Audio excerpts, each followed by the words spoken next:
ମୃତ୍ୟୁ ଆସିବାର 9 ମାସ ପୂର୍ବରୁ ମନୁଷ୍ୟକୁ ମିଳିଥାଏ ଏହି 7ଟି ସଂକେତ।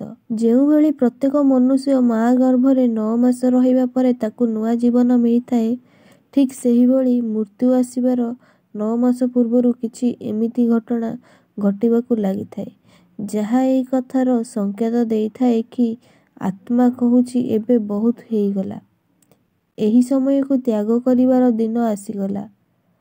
କିନ୍ତୁ ଏହି ସଂକେତ ଏବେ ସୂକ୍ଷ୍ମ ବା ଛୋଟ ହୋଇଥାଏ କି ଆମେ ନିଜର ପ୍ରତିଦିନ ଜୀବନଶୈଳୀରେ ସେ ସବୁ ଉପରେ ଧ୍ୟାନ ଦେଇ ନଥାଉ ଏବଂ ଯେତେବେଳେ ମୃତ୍ୟୁ ଏକଦମ ନିକଟର ହୋଇଯାଏ ସେତେବେଳେ ହିଁ ଆମକୁ ଜଣାପଡ଼ିଥାଏ କି ଏବେ ତ ବହୁତ ଡେରି ହୋଇଗଲାଣି, ହେଲେ ଅନେକ କାମ ରହିଗଲା। ଏମିତି ପରିସ୍ଥିତିରେ ଶେଷ ସମୟରେ ମନ ବି ବିଚଳିତ ହେବାକୁ ଲାଗିଥାଏ ଏବଂ ମୃତ୍ୟୁ ସମୟରେ କଷ୍ଟରେ ଅନୁଭବ ହେବାକୁ ଲାଗିଥାଏ। ଗରୁଡ଼ ପୁରାଣ ଓ ସମୁଦ୍ର ଶାସ୍ତ୍ର ତଥା ବିଜ୍ଞାନ ଅନୁସାରେ ଏହି ସଂକେତ ମନୁଷ୍ୟକୁ 9 ମାସ ପୂର୍ବରୁ ମିଳିବାକୁ ଲାଗିଥାଏ। ଯଦି କୌଣସି ବ୍ୟକ୍ତି ନିଜର ମାତାର ଗର୍ଭରେ 10 ମାସ ଯାଏଁ ରହିଥାଏ, ତାହେଲେ ତାକୁ 10 ମାସ ପୂର୍ବରୁ ଏବଂ ସେହିପରି ଯଦି କେହି 7 ମାସର ଗର୍ଭରେ ରହିଥାଏ, ତାହେଲେ ତାକୁ 7 ମାସ ପୂର୍ବରୁ ମୃତ୍ୟୁର ସଂକେତ ମିଳିବା ପାଇଁ ଲାଗିଥାଏ। ତେବେ ଆସନ୍ତୁ ଜାଣିବା ସେହି ସବୁ ସଂକେତ ବିଷୟରେ, ଯାହାଦ୍ୱାରା ଆମେ ଜାଣିପାରିବା ମୃତ୍ୟୁ ଆମର ନିକଟତର ଅଛି କି ନାହିଁ। ଯଦି ସାଙ୍ଗମାନେ ଆପଣମାନେ ଏ ପର୍ଯ୍ୟନ୍ତ ଆମ ଚ୍ୟାନେଲକୁ ସବସ୍କ୍ରାଇବ୍ କରିନାହାନ୍ତି, ତେବେ ଏବେ ହିଁ ସବସ୍କ୍ରାଇବ୍ କରିଦିଅନ୍ତୁ। ନମ୍ବର 1, ମନୁଷ୍ୟର ଶରୀରରେ 7ଟି ଚକ୍ର ଥାଏ। ପ୍ରଥମ ଚକ୍ର ହେଉଛି ମୂଳାଧାର ଚକ୍ର, ଦ୍ୱିତୀୟ ଚକ୍ର ହେଉଛି ଲିଙ୍ଗ ଚକ୍ର, ତୃତୀୟ ନାଭି ଚକ୍ର, ଚତୁର୍ଥ ହୃଦୟ ଚକ୍ର, ପଞ୍ଚମ କଣ୍ଠ ଚକ୍ର ଓ ଷଷ୍ଠ ଆଧା ଚକ୍ର ଏବଂ ସପ୍ତମ ହେଉଛି ସହସ୍ରସାର ଚକ୍ର। ଯେତେବେଳେ ମନୁଷ୍ୟ ପ୍ରାଣତ୍ୟାଗ କରିଥାଏ, ଏହି ଚକ୍ର ମଧ୍ୟରୁ କୌଣସି ଏକ ଚକ୍ର ଦ୍ୱାରା ଆତ୍ମା ଶରୀରକୁ ବାହାରିଥାଏ। ଯୋଗୀ ମୁନି ଏବଂ ପୁରାଣ ଦ୍ୱାରା କୁହାଯାଇଛି କି ଯେତେବେଳେ ମୃତ୍ୟୁର ସମୟ ନିକଟତର ହୋଇଯାଏ, ସେତେବେଳେ ନାଭିର ଚକ୍ରରେ ଗତିବିଧି ଆରମ୍ଭ ହୋଇଯାଏ। ନାଭିଚକ୍ର ଭାଙ୍ଗିବାକୁ ଲାଗିଥାଏ। ନାଭିଚକ୍ର ଶରୀରର କେନ୍ଦ୍ର ଚକ୍ର ହୋଇଥାଏ, ଯେଉଁଠାରେ ଜନ୍ମ କାଳରେ ଶରୀରର ରଚନା ଆରମ୍ଭ ହୋଇଥାଏ। ସେଥିପାଇଁ ମୃତ୍ୟୁର ନିକଟତର ହେବାର ପ୍ରଥମ ସଂକେତକୁ ନାଭିଚକ୍ର ଭାବରେ ଅନୁଭବ କରାଯାଇପାରିବ। ନାଭିଚକ୍ର ଗୋଟିଏ ଦିନରେ ଭାଙ୍ଗେ ନାହିଁ, ଏହାର ଭାଙ୍ଗିବାର ପ୍ରକ୍ରିୟା ଲମ୍ବା ସମୟ ପାଇଁ ହୋଇଥାଏ। ମୃତ୍ୟୁ ନିକଟତର ଆସିବାର ଅନ୍ୟ କେତେକ ଲକ୍ଷଣ ପ୍ରକଟ ହେବାକୁ ଲାଗିଥାଏ। ମୃତ୍ୟୁ ଯେତେବେଳେ ନିକଟକୁ ଆସିବାକୁ ଲାଗିଥାଏ, ସମୟ ବିତିବା ସହିତ ବ୍ୟକ୍ତି ନିଜର ନିକଟ ଟିପ ଦେଖିବାକୁ ଅସମର୍ଥ ହୋଇଯାଇଥାଏ।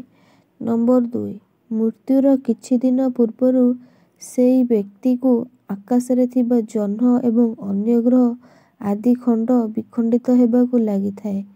ସେ ବ୍ୟକ୍ତିକୁ ଲାଗିଥାଏ ଜହ୍ନ 2 ଭାଗରେ ବିଭକ୍ତ ହୋଇଯାଇଛି, କିନ୍ତୁ ପ୍ରକୃତରେ ସେମିତି କିଛି ହୋଇନଥାଏ। ନମ୍ବର 3, ଯେଉଁଭଳି ଭାବରେ ଘରକୁ ନୂଆ ସଦସ୍ୟ ଆସିବାର ଖବର ମିଳିବା ପରେ ଆମେ ମନୁଷ୍ୟ ଉତ୍ସାହିତ ହୋଇ ତା'ର ସ୍ୱାଗତ କରିବାକୁ ପ୍ରସ୍ତୁତି ଆରମ୍ଭ କରିଦେଇଥାନ୍ତି, ଠିକ୍ ସେହିପରି ଯେତେବେଳେ କୌଣସି ମନୁଷ୍ୟ ସଂସାର ଛାଡ଼ି ପରଲୋକ ଯାତ୍ରାରେ ଯିବାର ସମୟ ଆସିଥାଏ, ସେତେବେଳେ ପରଲୋକରେ ଥିବା ତାଙ୍କର ପୂର୍ବଜ ଏବଂ ଆତ୍ମାମାନେ ଉତ୍ସାହିତ ହୋଇ ରହିଥାନ୍ତି ଏବଂ ନିଜ ଦୁନିଆରେ ନୂଆ ସଦସ୍ୟ ଆସିବାର ଖୁସିରେ ରହିଥାନ୍ତି। ସେଥିପାଇଁ ମୃତ୍ୟୁର ନିକଟତର ହୋଇଥିବା ବ୍ୟକ୍ତି ନିଜର ଆଖପାଖରେ କିଛି ଛାୟାର ଉପସ୍ଥିତି ଥିବାର ଅନୁଭବ ହୋଇଥାଏ। ଏମିତି ବ୍ୟକ୍ତିଙ୍କୁ ନିଜର ପୂର୍ବଜ ଏବଂ ଆଉ କିଛି ମୃତ ବ୍ୟକ୍ତି ନଜର ଆସିଥାନ୍ତି। ନମ୍ବର 4, ସାଧାରଣତଃ ଯେତେବେଳେ ଆମେ ଏବଂ ଆପଣ ନିଜର କାନ ଉପରେ ହାତ ରଖୁଥାଉ, ଆମକୁ ସେତେବେଳେ କୌଣସି ଶବ୍ଦ ଶୁଭେ ନାହିଁ। କିନ୍ତୁ ଯେଉଁ ବ୍ୟକ୍ତିର ଅନ୍ତିମ ସମୟ ନିକଟବର୍ତ୍ତୀ ହୋଇଥାଏ, ତାକୁ କୌଣସି ଶବ୍ଦ ଶୁଣାଯାଏ ନାହିଁ। ନମ୍ବର 5, ଯେଉଁ ବ୍ୟକ୍ତିର ଅନ୍ତିମ ସମୟ ପାଖେଇ ଆସୁଥାଏ, ହଠାତ୍ ମରିବାକୁ ଥିବା ବ୍ୟକ୍ତିକୁ ପ୍ରତ୍ୟେକ ସମୟରେ ଏମିତି ଲାଗିଥାଏ କି ତାଙ୍କ ସାମ୍ନାରେ କିଛି ଅଚିହ୍ନା ମୁହଁ ଉପସ୍ଥିତ ଅଛି। ନମ୍ବର 6, ବିଜ୍ଞାନ ଅନୁସାରେ ମୃତ୍ୟୁ ପୂର୍ବରୁ ମାନବ ଶରୀରରୁ ଅଜୀବ ଗନ୍ଧ ନିର୍ଗତ ହେବାକୁ ଲାଗିଥାଏ, ଯାହାକୁ ମୃତ୍ୟୁଗନ୍ଧ କୁହାଯାଇଥାଏ ଏବଂ ଯାହାର ଅନୁଭବ କେବଳ ସେହି ବ୍ୟକ୍ତିକୁ ହୋଇଥାଏ ଯାହାର ମୃତ୍ୟୁ ଅତି ନିକଟତର ହେବାକୁ ଯାଉଛି। ନମ୍ବର 7 ଦର୍ପଣରେ ମୁହଁ ଦେଖିବା ଦ୍ୱାରା ମୃତ୍ୟୁ ନିକଟତର ଥିବା ବ୍ୟକ୍ତିକୁ ଏମିତି ଲାଗିଥାଏ କି ସେ କାହାର ମୁହଁ ଦେଖୁଛି। ତାକୁ ନିଜର ମୁହଁ ସ୍ପଷ୍ଟ ଦେଖାଯାଏ ନାହିଁ ଏବଂ ଯେତେବେଳେ ବ୍ୟକ୍ତିକୁ ଏମିତି ଲାଗିଥାଏ ଶାସ୍ତ୍ରରେ କୁହାଯାଇଛି ସେହି ବ୍ୟକ୍ତିର ମୃତ୍ୟୁ 24 ଘଣ୍ଟା ଭିତରେ ହୋଇପାରେ। ଭିଡ଼ିଓଟିକୁ ଏହିଠାରେ ଶେଷ କରାଯାଉଛି।